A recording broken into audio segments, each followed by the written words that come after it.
এখন তারা বীর দর্পে বলে যে স্বাধীনতা আমরা আনে দিছি, সুতরাং ভোগ আমরা করবো নাকি তোমরা করবা, আমাদের কথা তোমরা শুনবে নাকি মানে অন্যের কথা শুনবা।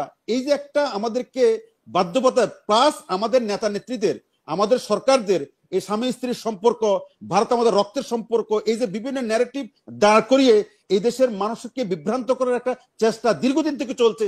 তারপরেও এই দেশের মানুষ আপনার মতো শার্দুল হয়ে আজকের মতো দাঁড়িয়েছে। তারা উনি বিদেশিকে বুঝাতে চাইছেন যে তোমাদের জন্য আমরা যা করছি কোন সরকার, তার একটা হাস্যকর, একটা রিডিকিউলাস, এবং এই বিদেশি এই আমাদের এক্সপেক্টেড বাংলাদেশি যারা বাইরে থাকে তাদেরকে একটা ছেলে ভুলানো, তাদেরকে ছেলের হাত মানে একটা মোয়া ধরাই দিছে। মানে উনি ঠিক আগের যে সরকারগুলো, বিশেষ করে আওয়ামী সরকার যেভাবে মানুষকে তুষ্ট করার, সস্তা তুষ্ট করার যে একটা অপচেষ্টা, ঠিক একই চেষ্টা উনি করেছেন। একজন আসিফ নজরুল নাজেহাল হওয়া, অপদস্থ হওয়া, অপমানিত হওয়া তো বিষয় না, বিষয়টা হচ্ছে এই সরকার নাজেহাল হওয়া। এই সরকারের প্রতি এই যারা ফ্যাসিস্ট সরকার যারা ছিল, যারা গণধিক্ষিত ছিল, তাদের বৃদ্ধাঙ্গুলি প্রদর্শন করার একটা সময়। প্রথম কথা হচ্ছে যেটা সর্বশেষ প্রশ্ন জিজ্ঞেস করলেন যে নির্বাচন নিয়ে সরকারের তো একটা তলে তলে অন্য ইচ্ছা থাকলেও তো থাকতে পারে, এবং থাকাটা স্বাভাবিক এবং থাকাটা যৌক্তিক। কারণ যারা এই গণ অভ্যুত্থানটার নেতৃত্ব দিয়েছে, যে ছাত্র সমাজ, যে যুব সমাজ, যে তরুণরা জীবন দিয়েছে, তো তাদের তো একটা উদ্দেশ্য আছে। সেই উদ্দেশ্যকে এই সরকারের প্রধান যিনি শিখণ্ডী, উনি তো স্বীকারই করেছেন যে আমার নিয়োগকর্তা হচ্ছে ছাত্ররা। তো উনি তো স্বীকৃতি সেখানের মধ্যে অনেক মেসেজ দিয়ে দিয়েছেন উনি। তার মানে ওনাদের এই ছাত্রদের, এই তরুণদের এবং এই ইয়াং টার্কিদের কথা ওনার শোনার, ওদের কথা গুরুত্ব দেওয়ার একটা বাধ্যবাধকতা ওনার আছে এবং দায়বদ্ধতা ওনার আছে, ওনার একটা চিন্তা থাকতে পারে। এখন সেই ক্ষেত্রে তাদের ইচ্ছা অনিচ্ছা, তাদের আশাকাঙ্ক্ষা পূরণ করার ক্ষেত্রে নির্বাচন ডিলে করা বা নির্বাচন না দেওয়া সময় বা অন্য কিছু দল গঠন করা, এগুলো থাকাটা এইসব গুরুত্ব দেওয়ার জন্যই কি পরিস্থিতি, এইসব গুরুত্ব দেওয়ার জন্যই কি উনি সেটা থাকাটা তো অমূলক না, এবং সেটা থাকাটাই যৌক্তিক। আপনি যারা বিপ্লবটা সাধন করলো, সংগঠন করলো, এর পেছনে অনেক শক্তি ছিল, কোনো সন্দেহ নাই। কিন্তু যারা প্রথম সারিতে থেকে এইটাকে সাকসেসফুল করলো, তাদের চাওয়া পাওয়া তো আছে। সেই চাওয়া পাওয়াকে তো আপনি একটা উতরে দিতে পারবো না। এবং তারা কতটুকু পারবে না পারবে সেটা পরের কথা। আমি এই ব্যাপারে এটাই বলবো যে সেটা করতে গিয়ে যদি বর্তমান সরকার নির্বাচন প্রক্রিয়া ডিলে করে, এবং সেটা করলেও করতে পারে, এবং সেটা করার জন্য তাদেরকে বাংলাদেশের যে অপরাপর রাজনৈতিক শক্তিগুলো আছে, এখানে একটা কথা মনে রাখেন যে উইনার টেক্স অল। আপনি কেন যারা উইন করলো তারা আপনাকে দিয়ে দিবে এটা ভাবলেন কি করে? আপনি তারা তো চেষ্টা করবেই, এটা খুবই স্বাভাবিক। পারবে কি পারবে না সেটা পরের কথা, সেটা অন্য বিতর্ক। তারা টেক আপ করতে পারবে কিনা, তারা রাষ্ট্র চালাইতে পারবে কিনা, তারা দল গঠন করতে পারবে কিনা, যারা আগামী দিনে ক্ষমতা যাইতে পারবে কিনা, সেটা আরেক বিষয়। কিন্তু তারা নৈতিকভাবে তারা তো বলিয়ান যে তারা এই দেশের মানুষকে এই স্বাধীনতা অর্জন করে দিয়েছে, এই বিজয়টা ছিনিয়ে এনেছে, কেউ পারে নাই, তাদের নেতৃত্ব হয়েছে, তাদের কি চাওয়া পাওয়া আছে। এটা তো এই দিক থেকে দুর্বল। আমি এই ব্যাপারে ভবিষ্যতের দিকে চেয়ে থাকলাম, ভবিষ্যতে কি হবে না হবে। যে কথা ফজলুর রহমান সাহেব ইঙ্গিত দিয়েছেন, এটা খুবই ইঙ্গিত বহ, যেটা হলো এই সরকারের মেয়াদ খুব শর্ট লিভড।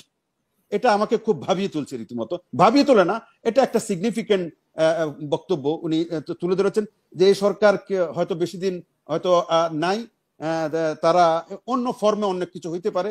সেই ক্ষেত্রে কি হয়, আমাদের অনেক কিছু, যে কথাটা আমি আমার সূচনা বক্তব্যে বলেছিলাম যে একটা বিপ্লব স্থায়ী হতে গেলে আরেকটা কতগুলো মানে ইনভিজিবল ভিজিবল মানে বিপ্লব বা চেষ্টা থাকে, তারপরে যাই বিপ্লবটা সাস্টেইন হয়, থিত হয়।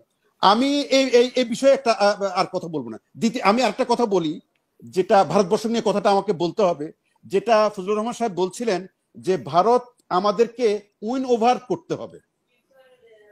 আমি শ্রদ্ধার সাথে বলতে চাই, ওনার সাথে দ্বিমত পোষণ করছি না, ভারত এই কাজটা করবে না। ফজলুর রহমান সাহেব, ভারত এই কাজটা করতে তারা অভ্যস্ত নয় এবং তারা ইচ্ছুক নয়। কারণ তারা, আমি আমার সূচনা বক্তব্যের সাথে আবার পুনরায় বলতে চাই যে কারণ তারা আমাদের কাছ থেকে ফাও পেয়ে অভ্যস্ত। তারা বাংলাদেশের স্বাধীনতার 50 বছর, আপনার মনে আছে যে স্বাধীনতার পরে 72-তে একমাত্র মেজর জলিল ছাড়া, আবার আপনার মতো অনেক মেজর জেনারেল বা অনেকেই করেছে, মেজর জলিল ছাড়া তাদেরকে কেউই এরকম রুখে দাঁড়ায়নি। তারা তো তখন থেকে বলছে যে তোমাদেরকে স্বাধীনতা এনে দিয়েছি আমরা। এখন তারা বীর দর্পে বলে যে স্বাধীনতা আমরা এনে দিছি, সুতরাং ভোগ আমরা করবো নাকি তোমরা করবা, আমাদের কথা তোমরা শুনবে নাকি মানে অন্যের কথা শুনবা। এই যে একটা আমাদেরকে বাধ্যবাধকতা, প্লাস আমাদের নেতা নেত্রীদের, আমাদের সরকারদের এই স্বামী স্ত্রীর সম্পর্ক, ভারত আমাদের রক্তের সম্পর্ক, এই যে বিভিন্ন ন্যারেটিভ দাঁড় করিয়ে এই দেশের মানুষকে বিভ্রান্ত করার একটা চেষ্টা দীর্ঘদিন থেকে চলছে। তারপরেও এদেশের মানুষ আপনার মতো শার্দুল হয়ে আজকের মতো দাঁড়িয়েছে। তারা নিজেদের স্বাধীনতা, সার্বভৌমত্ব এবং বাংলাদেশের অখণ্ডতাকে এবং বাংলাদেশের কোন নতজানু পররাষ্ট্র নীতি তারা যে পছন্দ করে না, তারা যে হাঁটু গেড়ে বসা পছন্দ করে না, এটা এই 24-এর গণ আন্দোলনের মধ্য দিয়ে, ছাত্র আন্দোলনের মধ্য দিয়ে এটা আবার প্রমাণ করলো। এখন এটা আমরা কতটুকু এগিয়ে নিতে পারবো সেটা আমি বলতে পারবো না। তবে আমার কাছে শেষ করে দিচ্ছি, একদম শেষ করে দিচ্ছি। তবে আমার কাছে মনে হচ্ছে এটা একটা স্বাধীনতার সময় একটা সুযোগ এসছে, এটাতে আবার একটা সুযোগ এসছে সেই চেতনাকে ধারণ করা এবং সেই চেতনা অনুযায়ী চলার। আমাদের হারাবার কিছু নাই, ব্যাঙের আবার সর্দি কিসের? আমরা তো স্বাধীনতা যুদ্ধ করেছি, আমরা তো রক্ত দিয়েছি, এক নদী রক্ত পেরিয়ে বাংলাদেশ স্বাধীন হয়েছে। ভারতবর্ষ কিন্তু রক্ত দিয়ে স্বাধীন হয় নাই, টেবিলে স্বাধীন হয়েছে, ঠিক কিনা? ভারতবর্ষ টেবিলে স্বাধীন হয়েছে, বাংলাদেশ স্বাধীন হইতে রক্ত ঝরাইতে হয়েছে। 3 লক্ষ মা বোন ইজ্জত দিয়েছে, 30 লক্ষ মানুষ মারা গেছে। তো সুতরাং আমাদের হারাবার কিছু নেই, আমাদের সর্দির কিছু নেই। সর্বশেষ যে কথাটা বলবো, আপা আপনি উল্লেখ করেছেন আসিফ নজরুলের বিষয়ে, আমি একটু কথা বলবো। আসিফ নজরুল উনি এই সরকারের বলা হয় সেকেন্ড ম্যান, অনেক ক্ষেত্রে এটাই আমরা ধরে নিচ্ছি। ওনার অনেক গুরুত্ব, ওনার কথা, ওনার সবকিছু মিলে ওনাকে গুরুত্ব দিয়ে থাকে, আমিও দিতে চাই। আমার কাছে ওনার দুইটা বিষয়ে খুবই মানে ওনার আমি কিভাবে বলবো জানি না। উনি এই যে সম্ভবত সিভিল এভিয়েশনের দায়িত্ব উনি আছে, সিভিল এভিয়েশন যে মন্ত্রণালয়, বেসামরিক বিমান ও পর্যটন মন্ত্রণালয়, এটা ওনার দায়িত্ব সম্ভবত ছিল বা এখন আছে কিনা জানি না। উনি ডক্টর ইউনূসকে সেখানে নিয়ে একটা বিদেশিদের জন্য একটা লাউঞ্জ উদ্বোধন করেছেন এবং সেটা উদ্বোধন করে উনি বিদেশিদেরকে বুঝাতে চাইছেন যে তোমাদের জন্য আমরা যা করছি কোন সরকার, তার একটা হাস্যকর, একটা রিডিকিউলাস, এবং এই আমাদের এক্সপেক্টেড বাংলাদেশি যারা বাইরে থাকে তাদেরকে একটা ছেলে ভুলানো, তাদেরকে ছেলের হাত মানে একটা মোয়া ধরায় দিছে। মানে উনি ঠিক আগের যে সরকারগুলো, বিশেষ করে আওয়ামী সরকার যেভাবে মানুষকে তুষ্ট করার, সস্তা তুষ্ট করার যে একটা অপচেষ্টা, ঠিক একই চেষ্টা উনি করেছেন। এই বিদেশিরা যারা আমাদের বাংলাদেশিরা বাইরে থাকে, সৌদি আরব থাকে, কুয়েত, কাতার থাকে, আমেরিকা থাকে, লন্ডন থাকে, যারা টাকা পয়সা খরচ করে আমাদেরকে পাঠায়, আমাদের রেমিটেন্স যোদ্ধা, তারা এখানে এসে এক কাপ চা কফি খাওয়া, একটা সিঙ্গারা খাওয়ার টাইম আছে তাদের? তারা যাওয়া সেট আপনি তাদেরকে একটা লাউঞ্জ করলেন, এটা তাদেরকে ছেলে ভুলানোর মতো একটা, এবং আমি তো মনে করি তাদেরকে অসম্মানিত কিছু অশ্রদ্ধা করেছেন। এটা ওনার নাকি ওনার ব্রেন চাইল্ড, তো এটা উনি কৃতিত্ব হিসাবে দেখছেন। এবং আমি যতগুলো বিদেশি এক্সপেক্টেড বাংলাদেশের সাথে কথা বলেছি, কেউ এটাকে ভালো হিসেবে নেন নাই। তাদের ক্রাইম নিডটা কি? এই বিদেশে যারা থাকে তাদের মেইন সমস্যা হচ্ছে প্রধানত 3টা। প্রধানত তারা কি চাচ্ছে? তারা চাচ্ছে যে অভিবাসন ব্যয় কমানো, যেখানে ইন্ডিয়া, পাকিস্তান, ভারত, ফিলিপিন সব জাতীয় অভিবাসন ব্যয় অনেক কম, আমাদেরকে সেখানে ডাবল রিডাবল আমাদের দেশে। এটা হলো মেইন। না, শেষ করছি। আর একটা নিড হচ্ছে প্রবাসীদের বিষয়ে আলোচনা করব। প্রবাসীদের হ্যাঁ, সেটা অনেক ব্যাপার। প্রবাসীদের যে ক্রাইম নিডটা, তাদের যেটা মেইন প্রয়োজন, সেটার দিকে মানে আলোকপাত না করে উনি প্রবাসীদের জন্য মানে একটা লাউঞ্জ করে দিয়ে তাদেরকে একটা খুশি করার চেষ্টা করছে। প্রবাসীরা এয়ারপোর্টে এসে নাজেহাল হয়, এয়ারপোর্টে এসে তাদের ব্যাগ ঠিক মতন পায় না, হয়রানির শিকার হচ্ছে, এগুলো কি কোনো খবর না? আর একটা সেকেন্ড, ওখানে যে ব্যবস্থা বিদ্যমান, যে ব্যবস্থা আছে, এই ব্যবস্থার মধ্যে এই সার্ভিস দেওয়া যায়। আপনার ওখানে লাইন ধরে তাদেরকে যে ইমিগ্রেশন ছাড়ানো হয় সেই ইমিগ্রেশনই যথেষ্ট।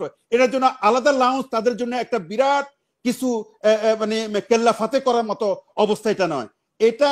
এবং দ্বিতীয় যেটা আমি বলবো, উনি যখন সুইজারল্যান্ডে যান সেখানে কিছু সংখ্যক লোক সেখানে, কারণ উনি ওখানে যে নাজেহাল হয়েছেন, সেই নাজেহাল হওয়াটা এই ইন্টারিম গভর্নমেন্টের সবাইকে নাজেহাল করা এবং বাংলাদেশের যে এই তরুণ সমাজের বিপ্লবের মধ্যে দিয়ে যে সরকার হয়েছে এবং তরুণ সমাজকে নাজেহাল করার সময় সেটা সুযোগ করে দিয়েছেন শুনি।